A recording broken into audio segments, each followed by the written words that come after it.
What's up, people? Good morning, everybody. Welcome to the game of the day of round number 4 of Gashimov Memorial Shamkir Super Tournament. I'm Pepe Cuenca, and I bring you the game of the day, which was played between Mamedyarov, super player from Azerbaijan, and David-Navara, another top player from the Czech Republic, who everybody likes in the chess world, basically. It's a really nice guy.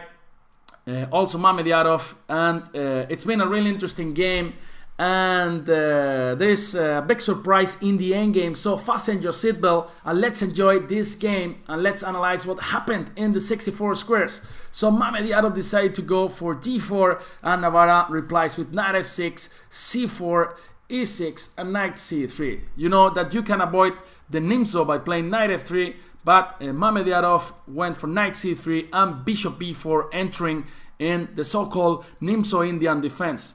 Some of you could be asking, Pepe, why do you develop the bishop to b4? Like, what happens if white plays a3? You told me so many times that we shouldn't give up the bishop pair so early in the opening. But well, here you get something in return, right? You get double pawns, and that's basically the compensation that black has for having sacrificed the bishop, for giving the bishop pair, right? So bishop b4, here there are many alternatives. You can play e3 followed by knight g2 e2 in order to recapture on c3 with the knight. You can play queen c2. This is the line that Jan Gustafsson recommends in Chess24 video series. You can play bishop g5, a3, basically every move is possible, queen b3, but here Mamedyarov plays another natural move, knight f3. Black plays here d5. The main moves are b6 or c5, but d5 is also played many times, and now Mamedyarov decides to play bishop g5, transposing to a Ragozin defense, right? The Ragozin could be reached in this order: d4, d5, c4, e6, knight f3, knight f6, knight c3, bishop b4. This is the so-called Ragozin, and now bishop g5. Alright, so after bishop g5, there are different alternatives for black here. Navara plays h6, really natural move, forcing this bishop to retreat to h4 or to take an f6. Bishop h4 was played in the game, and now d takes e4 was played by Navara. g5 is also very interesting, followed by knight e4. This is very typical as well in many of the Ragozin variations, but d takes e4. And now the main line is by far a3, but here Mamedyarov decides to go for a secondary line, a3. I only have 11 games in my database, and basically here black's forced to take on c3. If you go back to e7, then you're gonna play e3, and then you're gonna be able to recapture the c4 pawn, and black has conceded the center before, and white could be better, right? So that's why you had to take on c3, b takes c3, and knight b to d7. And basically, in this position, black is gonna try to protect the c4 pawn, because if white manages to take this pawn on c4, would be much better because of the bishop pair, right? You got the bishop pair, you got a nice center, so that's why black has to protect this pawn with his life, right? So knight b to d7, and then some of you could be asking, Pepe, what happened? What happens? I just want to play e4. Why not? This knight is pinned. Well, e4 is a bad move because of g5, and now black can take this pawn on e4. So that's why Mamedyarov played e3. And now white is threatening to take this pawn on c4. There are two ways of protecting Carlitos, the c pawn.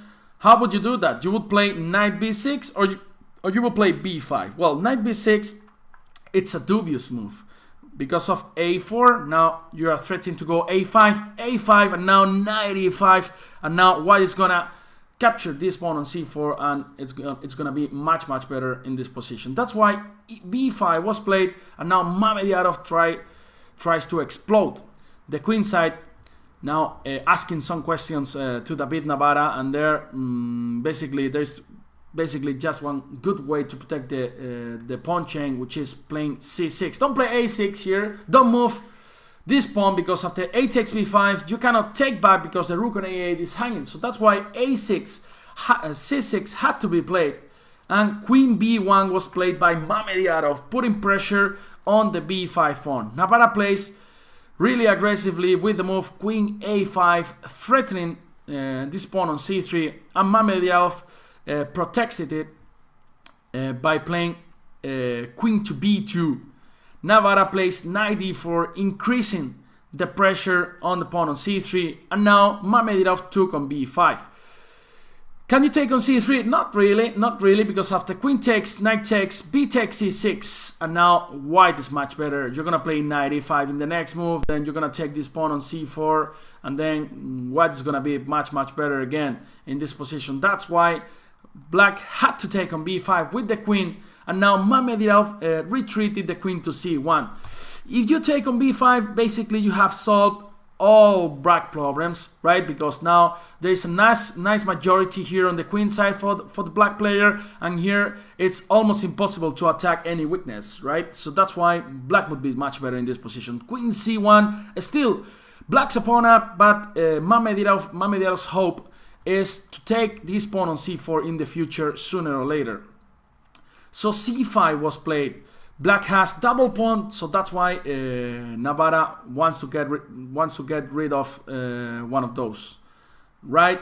So bishop e2 was played, short castle, bishop b7. Now this bishop is in a fantastic diagonal, and rook b1. All right, so here Navara had two options. The first one was to go queen a6. Where Mamedyarov can repeat with rook a1 and rook b1, probably forcing a draw. But there is also this interesting move, knight e5. After knight takes e5, d takes e5, you are threatening to go f3, sending this knight this poor square, and basically black is almost forced to play g5, f3, g takes, f takes e4, and this is a damn crazy position. I don't get anything about it. The engine says equal, more or less. But I don't get this, you know, it's a crazy position. Black's king is naked.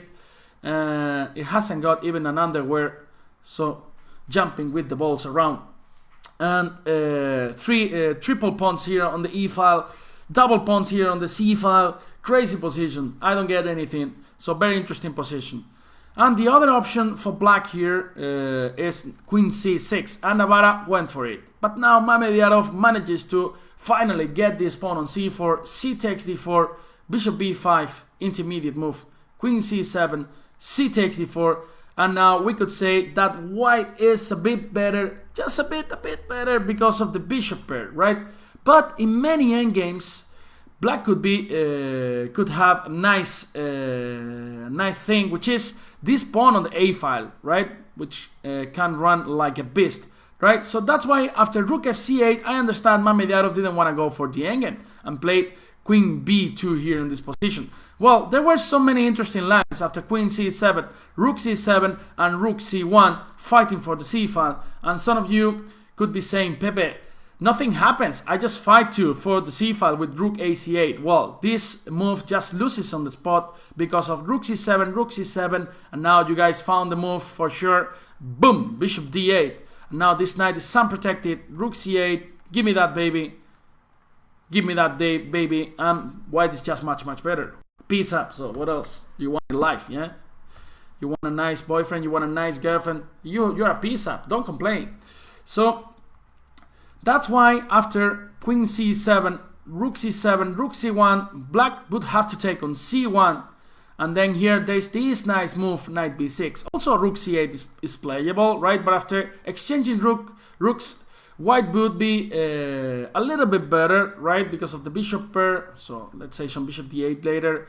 But knight b6 is really interesting. Since rook c7, nothing happens after knight d5.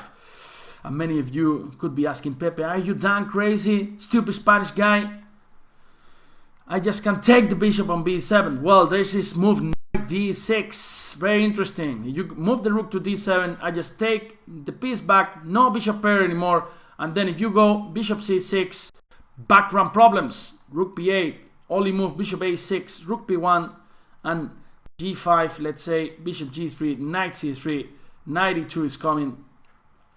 White is just winning the game. Sorry, black is just winning the game.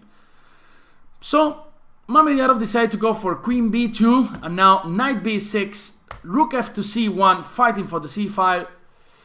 Very natural. Queen d6 and knight e5. And now Mamedyarov is threatening to play f3.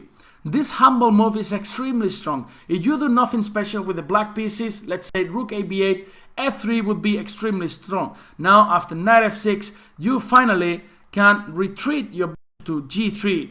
And now look at this bishop. It's so powerful on this diagonal, right? So white would be much better.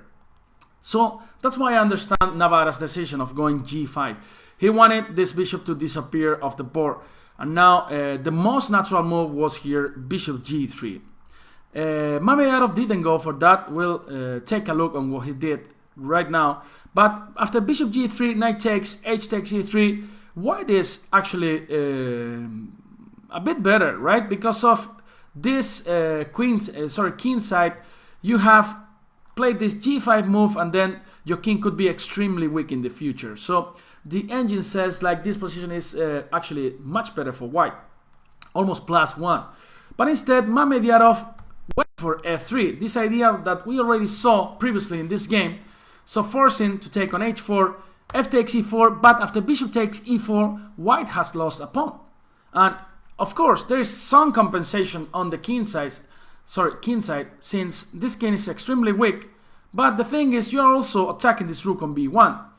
Mamedyarov said, you know what, I don't care about my rook, I'm just gonna go queen f2, threatening your Facundo pawn. So basically, if black takes on b1, there would be queen f7, king h8, and rook b1. And now there are so many threats, bishop d3, knight g6 check, and basically white is winning. So that's why after queen f2, Navara played queen e7, and now you gotta move this rook. That's why Mamedyarov went rook a1, and after rook c1, knight d5, one can clearly see that now black is better. There's no easy way to prove that you got compensation for the sacrifice pawn, right? So from this point, Mamedyarov started to suffer, and he played bishop d3.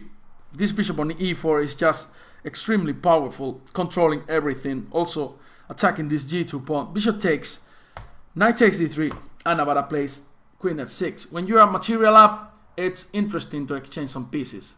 Queen takes, knight takes, and now this pawn is gonna run like a beast, and that's why Mamedyarov is gonna suffer a lot. So king f2, bringing the king to the center, a5, rook a1, a4, and now finally Mamedyarov manages to block this pawn, and now he's threatening to capture that pawn. But Navara starts activating his knight e4, king e1, and a really interesting and brilliant move, rook b8. And again, why can't take this pawn on a4, Pepe? Are you stupid or what? Well, if you take this pawn, there's rook b1 check, king e2, knight c3, and knight takes a4, and black is just winning. So that's why after rook b8, knight c5 was played by Mamedyarov, check, king e2, rook b2, now king d3. If you go to d3, there is knight g5 check, forcing king g4, and then g2 falls. So that's why king d3, knight f6, a4 pawn falls, g2 pawns fall, and now interesting move by Mamedyarov, d5. Well, if you take on d5, then I take on h4.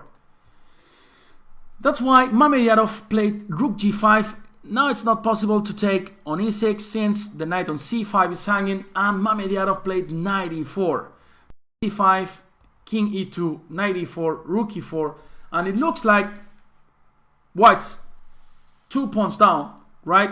But the thing is, it's extremely hard to protect this h4 pawn. If you play rook h5, I just play h3, and then you can never move this rook from h5. I'm just gonna go king f3, king g4, and finally I'm gonna recapture that pawn probably from h4. So that's why Navara decided to go for h3, rook h4, king g7, rook h3, king g6, and we reached this endgame where playing extremely precisely should be a draw, right? Because it's 3 versus 2, and in this level this should be a draw. It's of course extremely unpleasant for white, and the game continued like for 2 more hours, and then it looked like Mamedyarov was gonna hold, but there's a big surprise in the end. So rook h4, rook h5, there's no progress. during a lot of time. So rook a4, king g5, rook b4, boom, boom, boom, boom, boom, boom. Nothing really happens. h4, and finally Navara tries to play a5, but still nothing happens. King f3, king h5, e4, and this is already concrete play. So rook a3, king f4, and f4. Of course, you can't take on h4 since there's e takes f5 with a check. So that's why f4 was played, and now rook b6.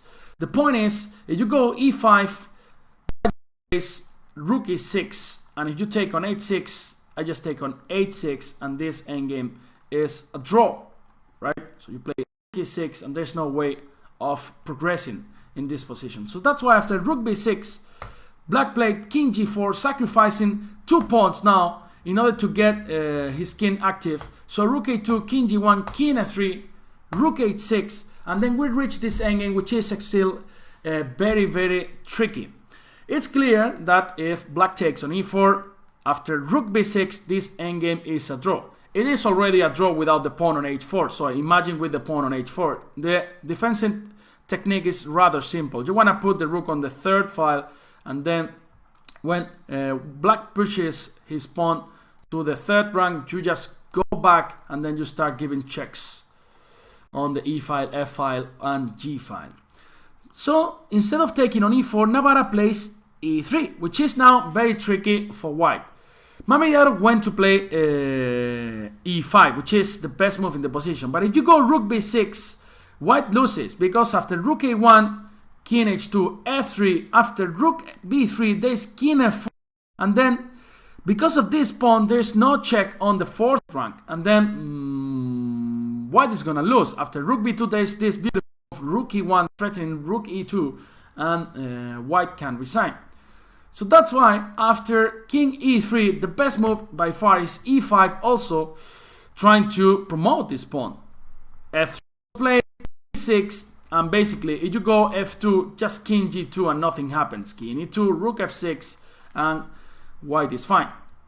So after e6, Navara plays rook g2, and then everybody was expecting here king f1, and basically black has to repeat, because with rook f2, rook e2, rook g2 check, because this pawn is promoting as well. But the thing is, after rook g2, Mamedyarov played king h1, which is losing on the spot. It was not easy, and Navara didn't see it, and we were all surprised in the broadcast. Of course, it was never easy, and we're gonna try to explain the subtleties. So basically, there are two possibilities, rook g7 or rook g8. One move wins, the other move draws. So rook g7 is a draw, and this is what Navara played. Rook g8 just wins. Let's try to explain what happened in the game, and then see the difference with the other move. So rook g7 is a draw. Mamedyarov played king h2, f2, f6, king e2, king h3, f1, takes, h5, king h4, king f3, h6, and you see that this pawn attacks the rook on g7. With the rook on g8, this doesn't happen, and this is gonna be the key of the endgame. So in the game, rook g1 was played, king h5, king f4, h7, king f5, king h6, and then you can't play king f6 because there's a check on h8, and then this was a draw very soon. Takes, and rook h8, draw. But let's try to understand the difference with rook g8. So rook g8, now if you play rook g8 after king h2, rook f6, king e2, king h3, queen takes, h5, king f2, king h4, king f3, h6. Now you are not attacking my rook. You see the difference. And I play king f4, threatening checkmate. If you continue the same way with queen h5, king f5, and now h7, there is the move rook e8. And after king h6, you just play, for example, king f6, and basically white has to resign. If you go e7, you just play rook h8, and after e8, just takes, and then this king has to go back, and then king g7. And if you go e7, again, rook h8, king h6, king f6, and black wins. So that's why rook g8 was winning. And then if you try after rook g8, e7, you can play f2, rook f6, king e2, and then after rook f8, you just play f1 queen.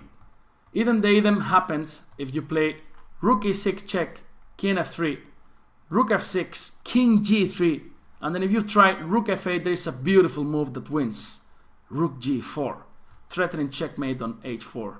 After rook f2, king f2, e8, rook a4, rook h4, sorry, checkmate. So you see that chess is so complex. Even the top players in the world make big mistakes in the endgames. Rook endgames are extremely crazy complicated, guys.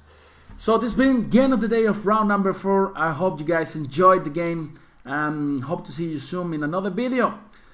Have a nice day, stay well, and if you drink, don't drive. Bye bye, my friends.